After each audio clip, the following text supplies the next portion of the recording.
안녕하세요. 저는 60대 후반에 오래도록 떡볶이 장사를 한 사람입니다. 처음 장사를 시작할 때는 나름 포부가 대단했죠. 음식 솜씨 좋다는 말은 당연하듯 들었고, 특히나 저희 아이들이 제가 만든 떡볶이가 세상에서 제일 맛있다며 친구들을 초대하기도 했으니까요. 저희 친정 어머니께서 워낙 음식을 정성을 들여 만드시는 분이셨고, 정갈하고 맛이 좋기로 동네에서 소문난 분이었거든요. 그 솜씨를 세 딸 중에 제가 물려받았는지 신혼 세댁 때부터 남편이 음식 맛있다는 말을 입에 달고 살 정도였습니다. 그러다 보니 아이들 학원비라도 마련할 요량으로 결혼 생활 15년 동안 아끼고 아낀 돈을 가지고 작은 떡볶이집을 차렸습니다. 그런데 제가 장사를 너무 쉽게 봤나 봐요. 동네 꼬맹이들 코 묻은 돈도 벌기가 쉽지 않더라고요. 중학교와 초등학교 사이에 있는 골목인데다가 작은 학원들이 있는 곳이라 제법 몫이 좋다는 생각에 권리금도 제법 주고 차린 가게는 다달이 월세 내고 재료값으로 소진하고 나면 인건비가 나올까 말까더라고요.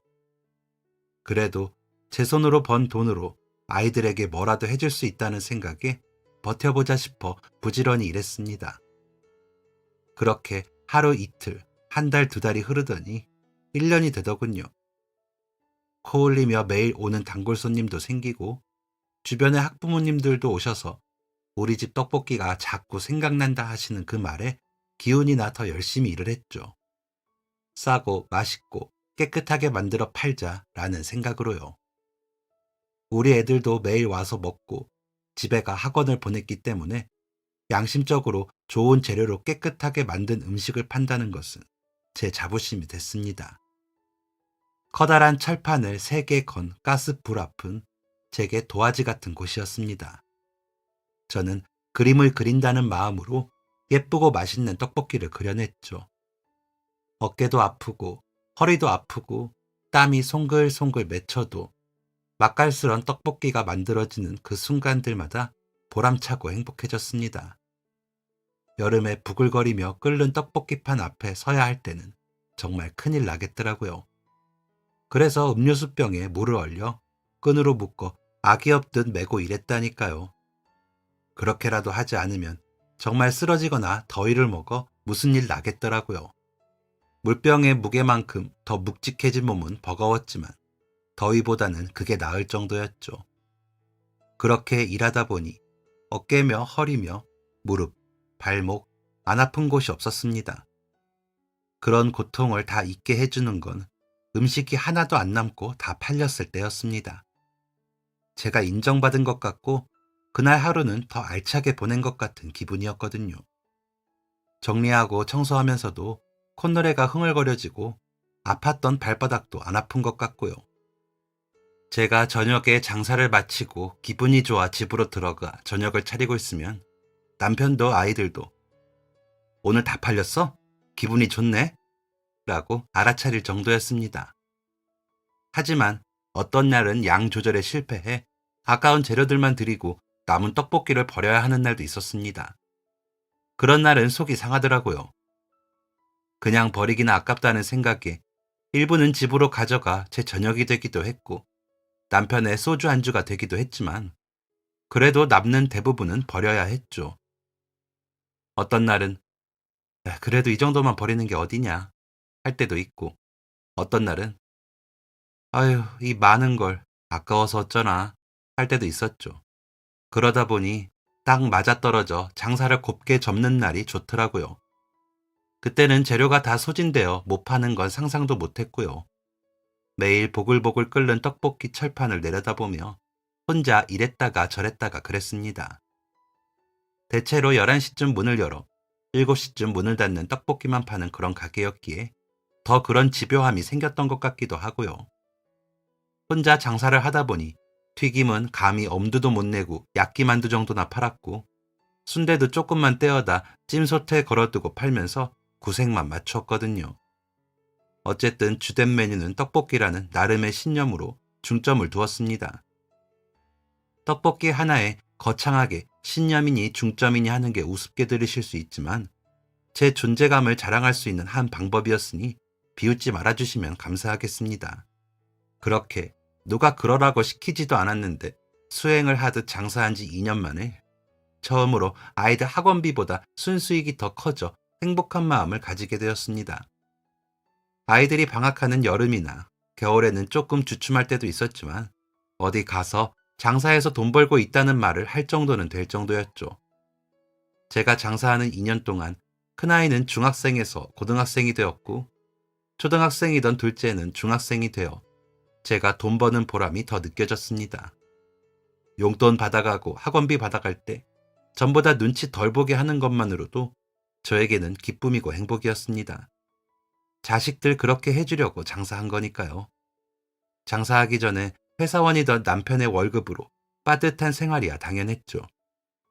처음에는 제가 장사한다는 소리에 인상을 확 구기며 싫다고 하던 사람이 남편이었는데 2년이 지난 그 시점에는 동료들과 술 마시고 들어와 술값 냈다며 웃더라고요.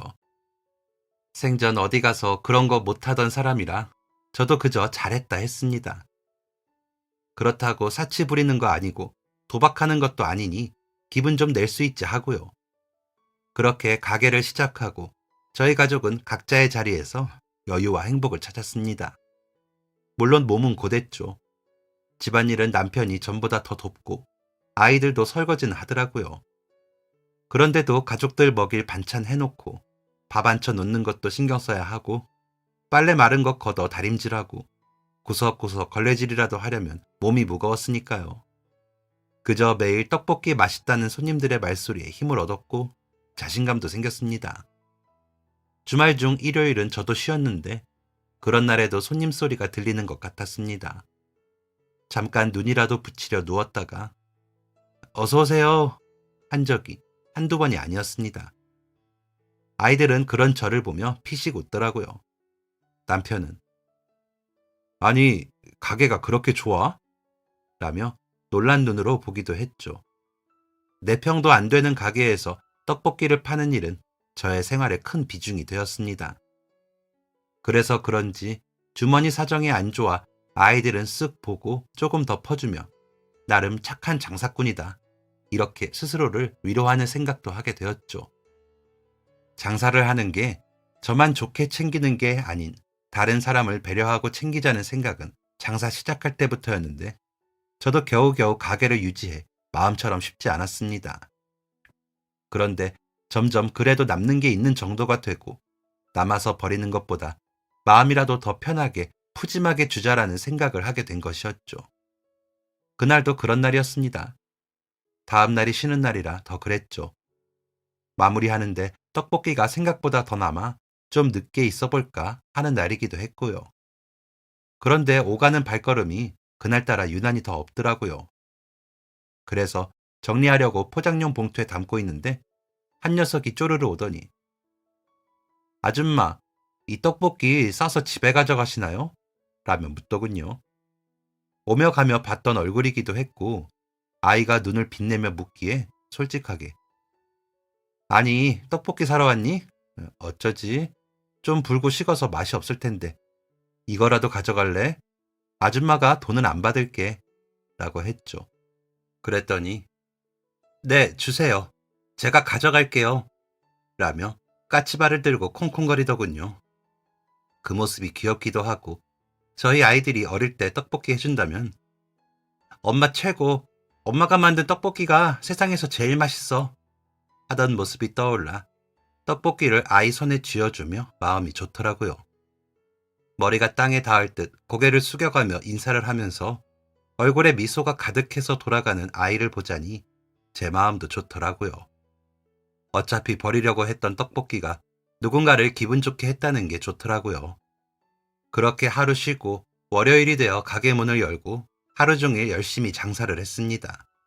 떡볶이를 받아갔던 아이는 친구들과 우르르 몰려와 떡볶이를 사 먹고는 또 고개가 땅에 닿을 듯 인사를 하고 막자짓걸하게 가더라고요. 생각보다 더 우리 가게 단골 손님이구나 싶어 마음이 좋았습니다. 그런데 그날 저녁에 그 녀석이 또 나타났더라고요. 정리를 할까 말까 하던 차에 말이죠. 이번에는 확 오지는 못하고 주춤거리기에 떡볶이 더 먹고 싶어서 왔어? 라며 제가 먼저 물었더니 무슨 고민이 있는 듯 말하기를 주저하더라고요. 그 모습에 저 녀석 나름의 사정이 있구나 싶어 저번보다 조금 적게 남았는데 괜찮아? 라고 아이와 눈을 맞추며 물었습니다. 그러자 얼굴이 환해지며 고개를 끄덕이는 모습이 영락 없는 아이더라고요. 오늘은 이만큼만 가져가고 내일부터는 7시까지 맞춰서 와. 그럴 수 있어? 아줌마가 따로 좀 빼놓을게. 라고 하자 얼굴이 더 환해지더니 감사합니다. 라며 또 고개가 땅에 닿을 정도로 인사를 연거푸 하고는 볼볼거리며 가더라고요. 옷차림이나 행색은 그다지 어려워 보이진 않았지만 말하고 싶지 않은 사정이 저 녀석에게도 있겠지 싶어 떡볶이를 주고 싶더라고요. 그래서 다음 날부터 매일 2인분 정도 떡볶이를 매일 싸줬습니다. 아이는 여전히 낮에는 친구들과 떡볶이를 사 먹으러 왔고요. 궁금했지만 괜한 걸 물어 아이 가슴에 상처를 주고 싶지 않아 말을 삼켰죠. 초등학교 5학년 정도 되어 보이는 아이가 염치를 무릅쓰고 매일 그렇게 떡볶이를 받아가는 것이 무슨 사정이 아니면 그럴 수 없다는 생각이 들었거든요. 그래서 낮에 떡볶이를 사 먹으러 올 때도 은근히 더 챙겼습니다. 저녁을 먹으며 아이들과 남편에게도 말을 했더니 큰애는 그냥 떡볶이 공짜로 먹으려고 그러는 거 아니야? 라며 주지 말라고 하더라고요. 남편은 혹시 아니 집에 끼니 챙겨줄 사람은 없고 매일 떡볶이 한 그릇만 사 먹을 용돈 정도만 받는지 사람 일은 모르는 거야. 라며 주라고 하더라고요. 막내는 공짜로 먹고 싶으면 어떻고 어려우면 어때? 어차피 남는 떡볶이라며 누군가 잘 먹어주면 좋지. 우리도 엄마가 남겨온 떡볶이는 먹기 싫잖아. 매일 먹어도 엄마 가게 가서 먹는 게 좋지. 그냥 궁금해도 말고 주기로 한 거 그냥 잘 챙겨줘. 라고 하더라고요. 듣고 보니 그 말에도 일리가 있어 다들 고개를 끄덕이며 그러기로 했습니다. 그렇게 그 아이의 떡볶이는 앞으로도 계속 챙기기로 결정이 났죠. 일요일은 쉬니 토요일 저녁에는 일부러 더 만들어 넉넉히 챙겨주었죠. 막내의 말대로 궁금해하면 안 되는 걸 알면서도 궁금증은 계속 가지고 있으면서요. 그래도 절대 묻지 않고 맛있게 먹으라며 웃는 얼굴로 아이를 보냈습니다. 아이는 그런 체계에 감사하다며 사탕이나 껌을 한 개씩 챙겨주기도 하더라고요. 그러다 속으로 간식만 먹다가 어쩌려고 하는 생각이 들며 걱정도 되더라고요. 그런데도 아이의 사정을 제가 속 시원히 알지 못하니 다른 건 못하더라도 떡볶이라도 제대로 챙기자 하는 마음으로 아이 손에 떡볶이를 들려보냈습니다. 물론 다른 아이들도 떡볶이를 후다닥 먹고 아쉬워하는 것 같으면 은근슬쩍 떡볶이 몇 개 더 접시에 얹어주기도 했습니다. 그런 저를 보며 환히 웃는 얼굴로 감사합니다 하는 아이들의 목소리는 언제 들어도 청량하고 기분 좋아졌습니다. 그런 모습 보는 재미에 장사하는 게 더 재밌더라고요. 그렇게 또 1년이 지났습니다.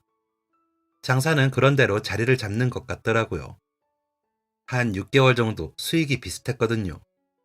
방학 때는 포장해 가는 손님이 늘고요. 3년이 되니 조금 장사하는 리듬이 생기고 그 맛에 또 찾는 손님이 생긴 거죠. 아이는 부지런히 매일 저녁 7시에 가게에 와서 떡볶이를 받아갔습니다. 이름을 물어보고 싶어도 괜히 자존심이 상해 안 올까 싶어 이름도 모르는 그 아이를 저는 매일 저녁 기다렸습니다. 어떤 날은 달걀을 더 넣기도 하고 야끼만두도 더 넣고요. 은근슬쩍 순대도 챙겨 떡볶이 곁에 넣기도 했죠. 그랬는데 그 아이는 하루는 꾸벅 인사를 하더니 그동안 감사했습니다. 제가 이사를 가서 이제 못 올 것 같아요. 이사 가면 아줌마 가게 떡볶이가 너무 먹고 싶을 것 같아요. 라며 울먹거리며 하는 아이의 말에 저도 놀라서 어머, 어디로 가는데? 멀리 가니? 서운해서 어째? 가서도 건강하게 잘 지내고 아줌마 떡볶이 먹고 싶으면 언제라도 와. 알았지? 라며 아이의 손을 잡았습니다. 괜히 코끝이 찡하더라고요. 괜히 앞으로 떡볶이 못 챙겨줘서 어쩌나 걱정도 되고요. 그렇게 그 아이가 안 오면서 남은 떡볶이를 볼 때마다 생각이 나더라고요. 똘망똘망한 아이의 모습이 안 보이니 너무 서운했습니다. 괜히 다른 아이들에게 더 챙겨주면서 서운한 마음을 달래곤 했습니다. 장사는 어느 정도 유지가 되며 아이들 학원비, 용돈을 챙기면서 등록금을 하기 위한 돈도 따로 챙겨 모을 수 있게 되니 마음은 더 넉넉해졌습니다. 통장 보는 재미도 있고요. 매일 아침 은행 가는 일이 즐거웠으니까요. 아이들은 그런 제 모습이 자신들을 위한 희생이라고 생각을 했는지 공부를 열심히 해주어 고마웠습니다. 남편은 또 남편의 자리에서 최선을 다해 주었고요. 행복했습니다. 그렇게 제 생활이 안정적일 수 있다는 것만으로 저는 좋았습니다. 솔직히 그거면 충분하죠. 온 가족 건강하고 아이들 공부 열심히 하는 거요. 가끔은 지치고 힘들 때도 분명히 있었지만 그보다 행복이 더 컸기에 저는 여전히 장사하는 게 재밌었습니다. 즐거웠죠. 세상에 돈 벌러 다니면서 그런 생각을 할 수 있었던 자체도 축복이었습니다. 그러는 와중에 더 큰 경사가 생겼습니다. 저희 큰애가 서울에서 내로라 하는 대학에 턱하니 붙은 겁니다. 그것도 의대에 말이죠. 시댁에서는 시골 마을에 현수막도 다셨다고 하셨습니다. 저는 또 어깨가 으쓱해지고 장사를 하러 가는 발걸음에 날개를 단 것 같았죠. 남편은 우리 집안의 의사라니 이게 무슨 경사냐, 꿈이냐, 생시냐 라며 올라간 입꼬리가 한동안 내려올 생각을 안 하더라고요. 주변에서도 난리가 났죠. 저희 사는 동네에서는 의대 가는 아이가 흔치 않았거든요. 의대생이 매일 먹은 떡볶이라는 소문에 몇몇 학부모는 사가기도 했습니다. 어휴, 이 집 아들이 매일 여기 와서 떡볶이 먹고 의대 갔다면서요? 사장님, 이제 고생 끝나셨네요. 부러워요. 라는 말에 기분이 좋더라고요. 그저 철부지 어린애 같던 아들도 엄마 아버지가 고생하시면서 잘 키워주셔서 제가 수험생 생활 잘할 수 있었어요. 앞으로 더 열심히 해서 부모님 은혜에 보답하겠습니다. 라며 이야기하니 마음도 든든했고요. 막내는 그런 오빠를 보며 괜시리 부담도 되고 부럽기도 한지 입을 삐죽거리며 아, 오빠는 진짜 맨날 노는 것 같은데 저렇게 잘해. 나도 맨날 엄마 떡볶이 먹는데 아이, 눈치 보여. 라고 하면서 어리광을 부리더라고요. 막내도 못하진 않았거든요. 그런데 큰애가 누굴 닮았는지 그렇게 공부를 하더라고요. 다니고 싶다는 학원만 보냈지 과외 한 번을 못 시켜줬는데 말이죠. 주변에서 엄마가 열심히 떡볶이 팔면서 아이들 잘 키운다는 소리만 듣고 정작 제가 한 건 없었거든요. 남편과 둘이서 소주 한 잔 기울일 때면 우리는 아이들 거저 키웠어. 우리가 해준 거라고는 입히고 먹인 것밖에 없는데 잘 커져서 너무 고맙지. 나중에 애들한테 짐 안 되려면 부지런히 모아야 돼. 라는 말을 할 정도로요. 그래서 더 장사의 의지를 불태웠습니다. 아이들 생각하면 해야 했죠. 조잘조잘 수다스러운 아이 손님들 보는 재미도 있었고요. 그저 제자리에서 열심히 장사했습니다. 그게 제가 할 도리라고 생각했으니까요. 막내는 오빠와는 갈 길이 달라서 의대는 가지 않는 거라고 하면서 자기 능력껏 열심히 하더라고요. 그러면서도 제 일이 많을까 걱정이 됐나 봐요. 제가 들어가면 빨래도 객해져 있고 간식 먹은 설거지도 해놓고 하더라고요. 학원 가기 전에 들러 엄마 고단할까봐 막내가 하고 나간 거죠. 어떤 날은 밥통에 밥도 새로 해놓고 나갈 때도 있더라니까요. 얼마나 기특하고 대견한지 그저 고마운 아이들이었습니다. 큰아이 덕분에 소문이 잘 나서 그런지 장사는 꾸준히 잘 되었습니다. 조금 더 잘 되는 건 반짝이었고 그래도 유지가 되는 건 다행이라고 생각했습니다. 그래도 전보다 조금 더 잘 되는 편이었거든요. 덕분에 대학 다니는 아이 용돈도 두둑히 줄 수 있고 막내 학원비, 용돈 걱정 없었죠. 남편이 받는 월급은 집에 들어가는 생활비하고 저희 노후 자금으로 야금야금 모았습니다. 남편은 노후 통장만 보면 안 먹어도 배부르다 하더라고요. 제가 장사해서 번 돈은 가게 월세 내고 재료비, 가게 공과금 내고 아이들 등록금으로 모으고 용돈 주고 나면 없었지만 그래도 좋더라고요. 막내 대학 졸업 때까지는 어떻게든 버텨서 장사를 해야 했습니다. 그런데 유지가 된다는 건 너무 감사할 일이었죠. 그 시절에 저는 떡볶이를 팔며 매일 힘들고 지쳤지만 그 속에서 행복했습니다. 그러다 막내가 큰애와 같은 대학의 경영학과에 들어갔을 때는 와, 진짜 내가 무슨 복으로 이렇게 자식들이 대학을 잘 가줄까 하는 생각에 전화를 받은 그 자리에서 팔짝팔짝 뛰며 좋아했습니다. 오빠 때문에 부담된다고 앓는 소리를 하더니 본인이 원하는 대학에 들어간 막내가 너무 대견했고요. 남편은 막내 눈치를 보다가 속이 시원하다 하더라고요. 막내까지 대학에 갔으니 부지런히 장사를 해야 했습니다. 힘들고 지치는 날도 많았지만 아이들 생각하면 엉덩이부터 힘이 빡 들어갔습니다. 신바람까지는 아니어도 몸이 가볍기는 하더라고요. 그러다 보니 시간은 흐르고 장사를 한 지 어느덧 8년이 되어 8주년 특별 할인 행사를 하기도 했습니다. 그날은 정말 인산인해를 이루었습니다. 남들은 유난이다 했을 수 있지만 그런 날이라도 대접하고 싶더라고요. 그래서 5주년이 지난 이후부터는 매년 1년에 한 번씩 50% 할인 행사를 했습니다. 남편은 그냥 무료로 나누라고 했지만 저도 나름 장사꾼이 다 돼서 그런지 재료값은 남겨야 되겠더라고요. 속물이라고 하셔도 어쩔 수 없습니다. 그런 날은 떡볶이가 다른 날보다 더 빨리 소진되어 일찍 들어가서 쉬었죠. 그날도 이른 소진에 가게 정리를 하고 있는데 고등학생쯤으로 보이는 남학생이 가게 앞에서 주저하며 힐끗힐끗 보는가 싶더니 주춤주춤 다가오더라고요. 어머나 어쩌지? 오늘은 50% 행사하는 날이라 떡볶이가 벌써 없어요. 라며 제가 아는 체를 하자 그제야 고개를 푹 숙이며 인사를 하더라고요. 그러더니 아주머니, 제가 5년 전에 아주머니가 싸주신 떡볶이를 먹고 잘 버텨서 이렇게 컸어요. 이 돈은 제가 조금씩 모은 건데 제발 받아주세요. 라는데 저는 그 아이가 도저히 눈에도 익지 않고 생각이 안 나더라고요. 그래서 학생, 내가 도저히 생각이 안 나서 그러는데 우리 가게 언제 왔었어? 내가 조금씩 더 준 떡볶이 값을 치르겠다는 거야? 라고 물었습니다. 그러자 그 학생은 제가 와서 받은 건 아니지만 제 친구를 통해서 받았어요. 5년 전쯤 초등학교 5학년 정도 되는 아이가 저녁마다 와서 떡볶이 받아간 이라고 하니 그제야 그 아이 얼굴이 떠오르면서 그때 일이 생각이 나더라고요. 아, 맞아. 그런 아이가 있었어. 어머나, 그 아이가 먹은 게 아니었구나. 어머. 라며 놀라는 제게 그 학생은 고개를 끄덕여 보이더라고요. 그러더니 네, 제가 그때 형편이 너무 어려워서 저녁을 굶는 걸 알고 그 친구가 제게 아주머니 떡볶이를 매일 가져다 주었어요.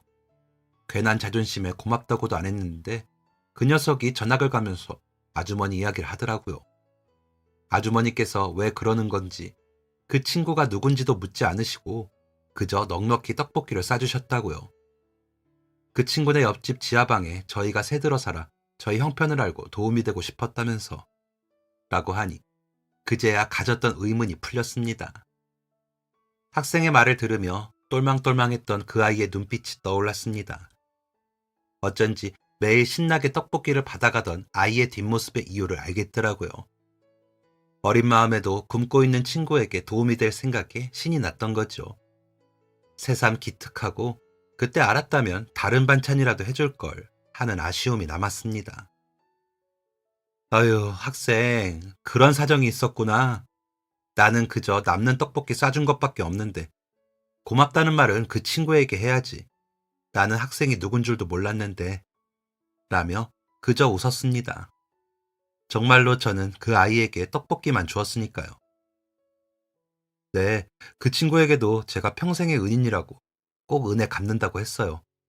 그런데 제가 지금이라도 이렇게 아주머니를 찾아뵌 건 저 그 떡볶이 먹으면서 남는 떡볶이라고 생각해 본 적이 없어서예요.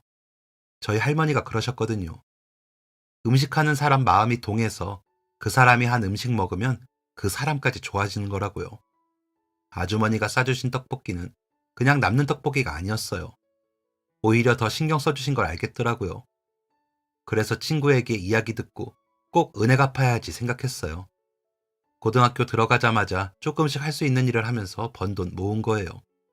그때 못 드린 떡볶이 값을 이렇게 갚아드리고 싶어요. 라며 고개를 숙이더라고요. 그 모습이 너무 기특하고 대견해서 고개 숙인 학생을 일으켜 와락 안아주었습니다. 감동이었습니다. 학생이 지난 일을 쉽게 지나치지 않고 찾아와 이야기해줘서요. 너무 기특하더라고요. 두 아이 다요. 하지만 돈을 받을 수는 없었습니다. 어떻게 그 돈을 받나요? 분명 학생이 힘들게 모은 돈일 텐데요. 학생, 내가 마음은 너무 고마워. 하지만 내가 이 돈을 어떻게 받아? 학생도 이 돈 벌려고 얼마나 아끼고 힘들게 모았겠어. 가지고 가서 맛있는 것도 사 먹고 옷도 더 좋은 거 사 입고 그래. 부모님께 선물도 하고 나는 이렇게 와서 이야기해 준 것만 해도 감사해. 라고 했죠. 그러자 그 학생은 힘들게 모은 돈 맞아요. 이 100만 원 모으려고 저 새벽마다 일찍 일어나서 신문 배달도 하고 우유도 돌리고 했거든요. 그래서 더 아주머니께 드리고 싶어요. 그때 아주머니가 주신 떡볶이는 라더니 눈물을 글썽이는 것 같더니 이내 고개를 숙이고 흑흑 울더라고요. 우는 학생을 이끌어 자리에 앉히고 냅킨으로 눈물을 닦으라고 주고는 기다렸습니다. 한참을 울던 학생은 눈물을 닦더니 아주머니가 그때 떡볶이 안 주셨으면 저 매일 저녁을 굶었을 거예요. 저를 키워주시던 할머니는 제가 초등학교 4학년 때 돌아가셨는데 때마침 사기를 맞은 아버지는 사기꾼 잡는다고 이리저리 다니시느라 저를 못 챙기셨거든요. 엄마는 어릴 적부터 없었고요. 라며 울먹거리는 학생을 보자니 저도 눈물이 나더군요. 그래서 저를 돌봐줄 사람이 없었어요. 가끔 집에 온 아버지가 이것저것 챙기시긴 했지만 그래도 부족하니 있는 것들은 학교에 점심 도시락으로 싸가서 먹고 저녁은 굶으면서 버텼죠. 그걸 그 친구가 안 거예요. 참, 그 친구 이름은 한성준이에요. 아주머니께 이름이라도 말씀드린다는 게 깜빡했다고 하더라고요. 그 친구가 제 사정을 알고 나서 며칠 뒤부터 매일 떡볶이를 한 봉지씩 가져오는데 너무 맛있더라고요. 배도 고팠지만 맛이 정말 좋았어요. 친구네서 만든 것 같지는 않고 그 친구가 사오는 건가 싶으면서도 묻지도 못했어요. 제가 갚아줄 돈이 없는데 물어보기만 하고 계속 받아서 먹을 용기가 없어서요. 그 친구도 별말 없이 주고는 배시시 웃고 갔고요. 그렇게 1년을 가져다 주더라고요. 저는 배가 고프니 계속 받았고요. 그러다 아버지가 사기꾼을 잡아 돈도 다는 아니어도 좀 받으시고 했다면서 다시 일을 하시게 되었어요. 그러면서 저희 집 상황은 조금 나아졌어요. 그걸 알게 된 성준이가 다행이라며 엉엉 울면서 아주머니의 이야기를 하더라고요. 그러더니 자기는 이제 이사 간다며 잘 지내라고, 너무 다행이라고, 자기가 없어도 혹시나 배고프면 아주머니께 가서 떡볶이 가져다 먹으라고, 아주머니는 주실 거라고, 1년 동안 이름도 안 물으시며 그냥 주시더라. 남는 거라고 하셨는데 항상 따뜻하게 포장해 놓으셨더라. 하면서 저에게 자기는 가져다만 준 거니 꼭 그 아주머니께 감사하다고 하라고 하고 이사 갔어요. 그 후로 지금도 가끔 편지하며 지내거든요.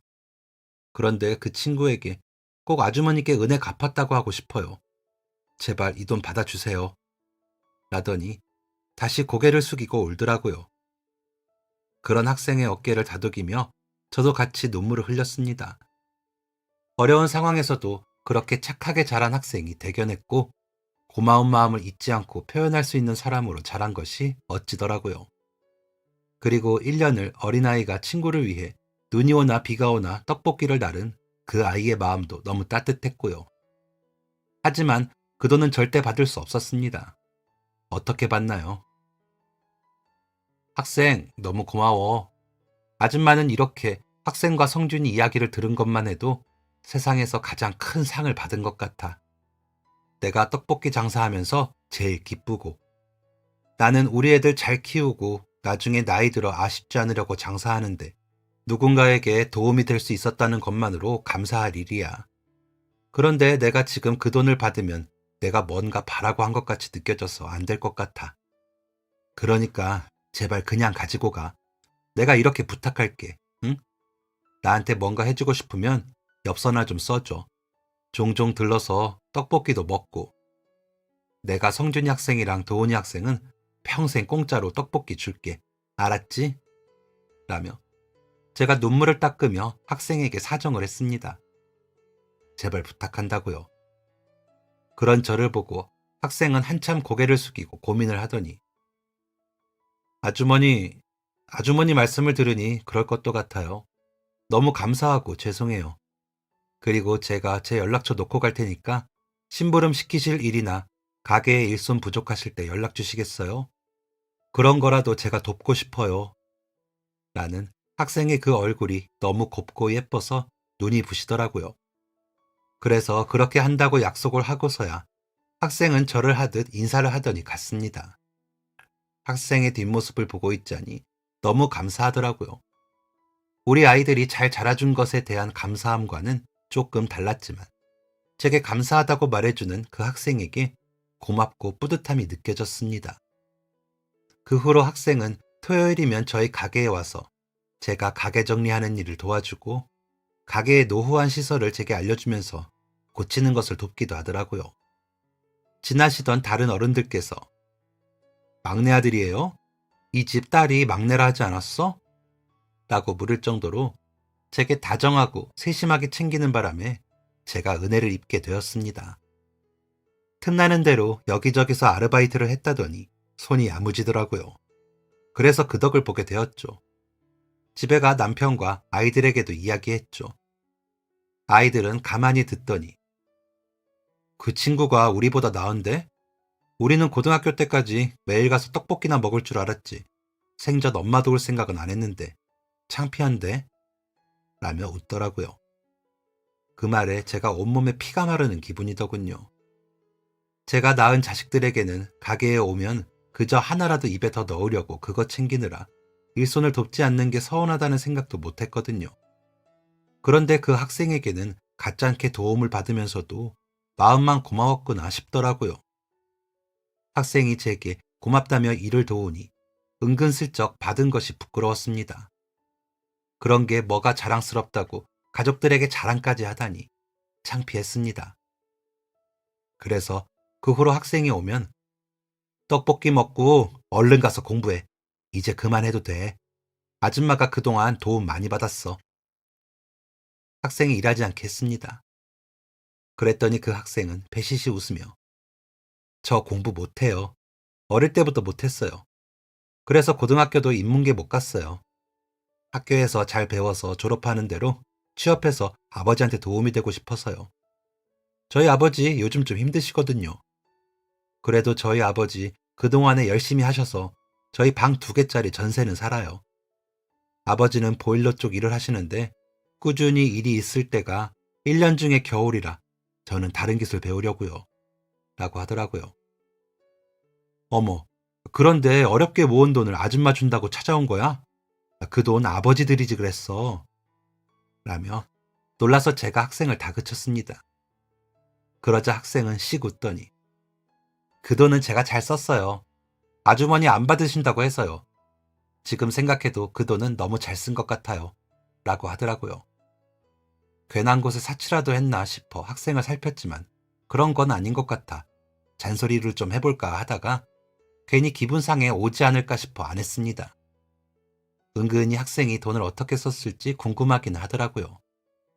하지만 절대 물을 수도 알아볼 수도 없었죠. 굳이 그럴 필요도 없었죠.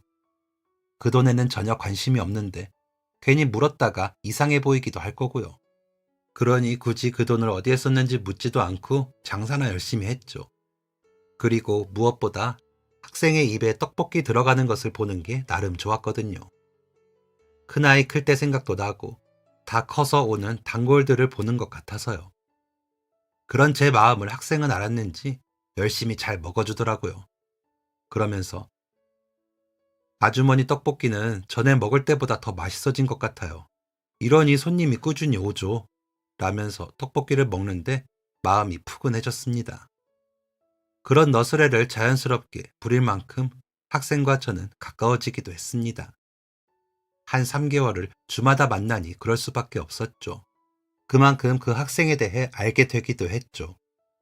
그래서 그런지 저도 모르게 잔소리도 하고 장갑이나 양말도 챙기게 되었습니다. 학생이 장갑을 껴보고 짓던 그 환한 미소는 너무 아기 같아 저도 좋아지더라고요. 큰 거는 혹시나 부담을 느끼지 않을까 싶어 쉬는 날 시장 간 길에 산 것인데 그렇게 웃으면서 좋아하니 더 좋은 걸 해줄 걸 싶더라고요.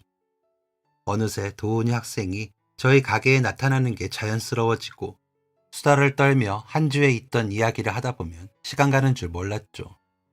어린 학생이 아줌마와 이야기하는 게 재미도 없었을 텐데 어찌나 웃으며 이야기도 재미있게 하는지 좋았습니다. 가끔 성준이 학생에 대해 이야기를 할 때면 둘 다 그리워하며 성준이 학생에 대해 칭찬을 하기도 하고 보고 싶다, 한번 놀러 오라고 해라, 멀리 가서 한번 오기는 힘들겠다 등등 이야기가 끝날 줄 모르고 계속되었죠. 분명 제가 알던 얼굴은 다 사라지고 어느새 큰 학생일 텐데 도훈이 학생과 나눈 편지 속 성준이 학생은 그때 그대로인 것 같더라고요. 도훈이 학생도 그런 마음인지 저에게 성준이 학생에 대해 이야기를 할 때면 촉촉한 눈빛으로 아줌마 아시죠? 걔가 그렇다니까요 라고 할 때가 많았죠. 아마도 추억을 나누고 싶은 그런 마음일 거라고 생각합니다. 떡볶이에 대한 이야기는 아마도 저와 성준이, 도훈이 이렇게 셋만 하는 이야기인 것 같더라고요. 도훈이 학생의 비밀인 것이겠죠. 누구에게나 비밀은 있고 그 비밀을 지키고 싶은 마음도 있는 거라고 하잖아요. 저희 막내가 그러더라고요. 그럴듯하더라고요. 그래서 저도 가족들이 아닌 다른 사람들에게는 말하지 않았습니다. 남편과 아이들 입단속도 잊지 않았죠. 다른 데 가서 말하지 말라고요. 남편과 큰애는 우리가 이야기해도 누가 알아요? 너무한 거 아니에요? 그 친구들하고 우리하고 알지를 못하는데 하면서 그냥 웃으며 넘기더라고요. 그런데 막내는 알았어, 엄마. 근데 그 친구 둘이 같이 오면 너무 좋겠다. 이사간 그 친구는 멀리 이사간 거야? 라며 공감해주고요. 안 그래도 편지 주고받으니 어디로 이사갔는지 물어봤는데 세상에 제주도로 갔다더라. 부모님께서 제주도에서 농장 운영하신다고 거기까지 내려간 거래. 그러다 보니 이쪽까지 오기 힘든가 봐. 라고 했더니 저희 막내가 더 서운해하면서 발까지 동동 구르며 그럼 서울로 대학 오기 전까지는 못 보겠네? 라고 하더라고요. 저도 혼자 도훈이 학생과 성준이 학생이 다시 만나는 날을 머릿속으로 그리며 언젠가는 그렇게 만나는 날이 오겠지 라는 생각을 했습니다. 그렇게 서로 열심히 살면서 다시 만나는 그날까지 잘 살아야지 했습니다. 도훈이 학생이 가게에 오고 나서 손님들이 갑자기 좀 늘더라고요. 장사가 좀 더 잘 될 때도 있으니 그러려니 했죠. 그러다 한 여자 손님이 제법 많은 양을 포장해달라고 하면서 사장님이 좋은 일을 그렇게 많이 하신다면서요? 장사만 하시면서 대단하세요. 매일 먹어도 질리지 않는 맛이라고 하더니 진짜 맛있게 생겼어요. 라더라고요. 어머, 누가 그래요? 난 그냥 떡볶이만 부지런히 팔았는데 라고 했더니 아, 제가 동사무소에서 근무하거든요. 그런데 여기 사장님이 베푸신 떡볶이 먹고 힘든 시기에 배고픔을 버텨서 은혜 갚으려고 아르바이트 한 돈을 모아 갔더니 안 받으시더라며. 아주머니 떡볶이는 매일 먹고 다시 먹어도 맛있다고 한 학생이 사연을 적어서 추운 겨울에 어려운 이웃에게 써달라고 100만 원을 기부했잖아요. 그런데 그 사연을 동장님께서 보시고 그냥 넘기기 아깝다면서 동사무소 게시판에 거셨거든요. 그래서 요즘 은근히 여기 어디냐고 묻는 분들 많던데요.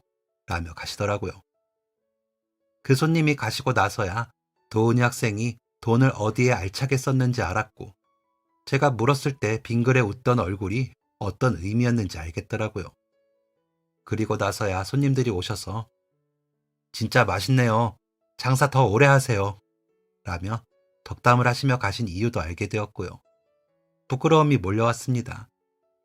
제가 이런 소리 들을 자격이 있는지 몸둘 바를 모르겠더라고요. 그런데도 손님들이 오셔서 좋은 말을 해주시는 건 좋았습니다. 아마도 그분들 마음속에 여기서 사 먹으면 나도 어려운 이웃을 돕겠지 하는 생각이 담긴 것이 아닐까 하는 생각도 들고요. 그래서 저도 100만 원을 동사무소에 기부하며 좋은 곳에 써주십사 했습니다. 남편과 아이들도 제가 이런 생각을 말했을 때 너무 좋다 하더라고요. 떡볶이 이 동네에서 팔아서 우리 애들도 대학 다 보내고 우리도 조금 더 여유로워졌으니 그렇게 하는 것도 좋은 것 같아 라는 남편의 말에 용기가 더 나더라고요. 마음은 먹었는데 용기가 안 났거든요. 돈으로 기부하는 건 또 생각을 해본 적이 없는 부분이라 그랬는지 선뜻 동사무소에 가지지 않았거든요.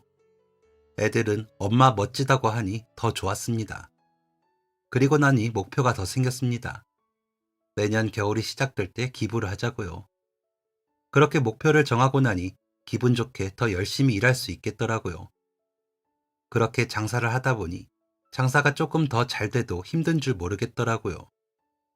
손님이 몰리는 날에는 좀 힘들기도 했지만 그래도 좋았죠.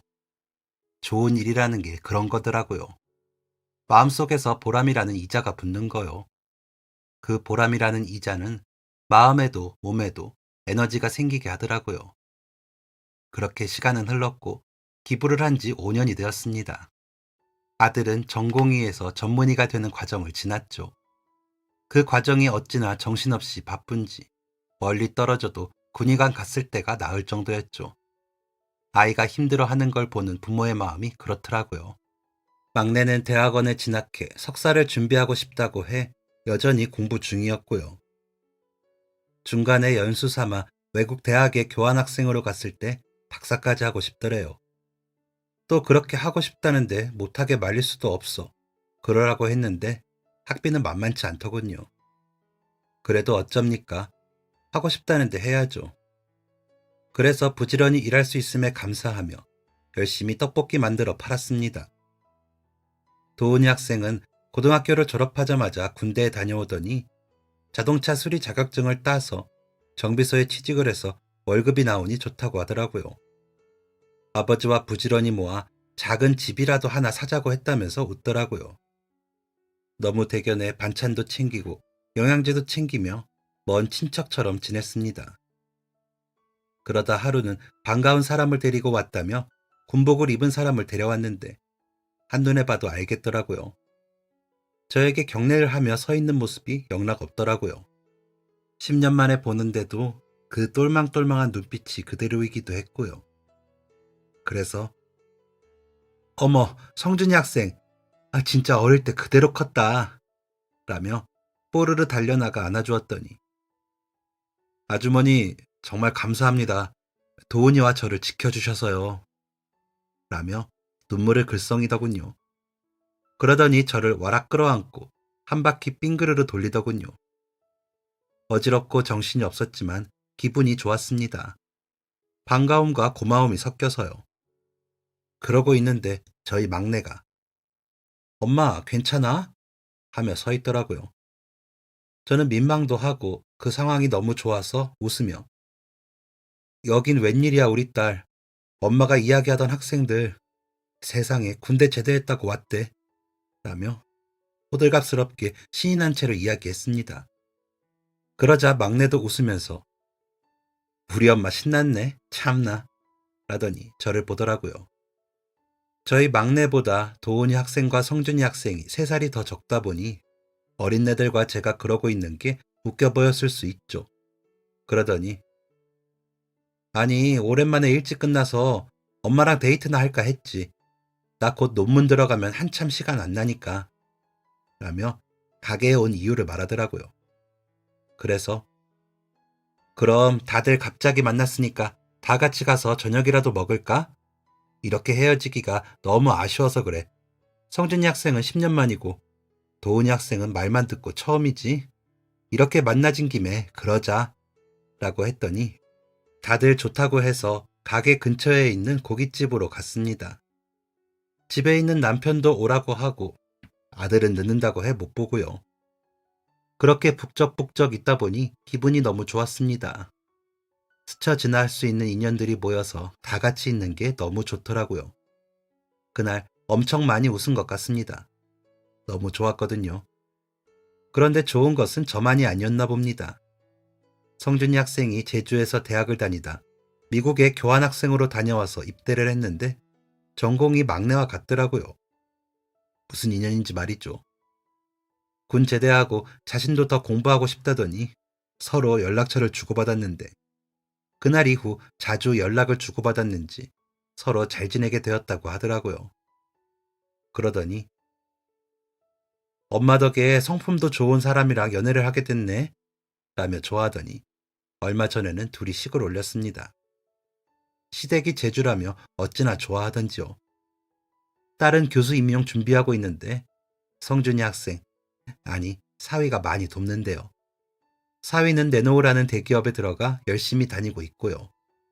도훈군은 공업사 과장이라며 으쓱해서는 축의금도 많이 했습니다. 우리 쪽과 사위 쪽에 다 했으니 무리한 것 같습니다. 나도 결혼할 때 양쪽에서 받으면 되죠 라고 웃는데 마음이 따뜻해지더라고요. 아버지와 방 2칸짜리 신축 빌라를 매매하고 좋아하더니 열심히 돈 더 모아서 장가갈 거라고 웃는데 어찌나 기특하던지 결혼하면 축의금 많이 한다고 했거든요. 얼른 그런 날이 오길 기대하고 있습니다. 그래서 또 요즘 장사할 맛이 납니다. 아무래도 장사가 제 치질인가 봅니다. 자꾸 목표가 더 생기네요. 기부도 여전히 하고 있고요. 아이들 등록금은 끝났고 남편도 퇴직했고요. 그래서 요즘은 일요일, 월요일 쉬면서 둘이 데이트 삼아 여행도 다닙니다. 멀리는 못 가도 그렇게 여유 있게 지내고 있으면서요. 저 부자죠. 아들의, 딸의, 사위의 마음으로 만난 조카까지 있으니 말이에요. 누구에게나 신이 머무는 순간이 있다고 하죠. 그 순간을 잘 잡으면 사람은 기회를 잡고 행복해진다고요. 저에게는 성준이 학생을 만났던 그 순간이 신이 머물다 간 순간이 아닐까요? 여러분들도 꼭 그 순간을 잘 잡으시고 조금이라도 더 행복해지시길 바라겠습니다. 모두가 행복해지는 그런 순간을 곧 만나지시길 바라고요. 제 이야기 들어주셔서 감사합니다. 행복하세요. 지금까지 사연 들어주셔서 감사합니다. 사연이 재밌으셨다면 구독과 좋아요를 눌러주세요. 감사합니다. 안녕히 계세요.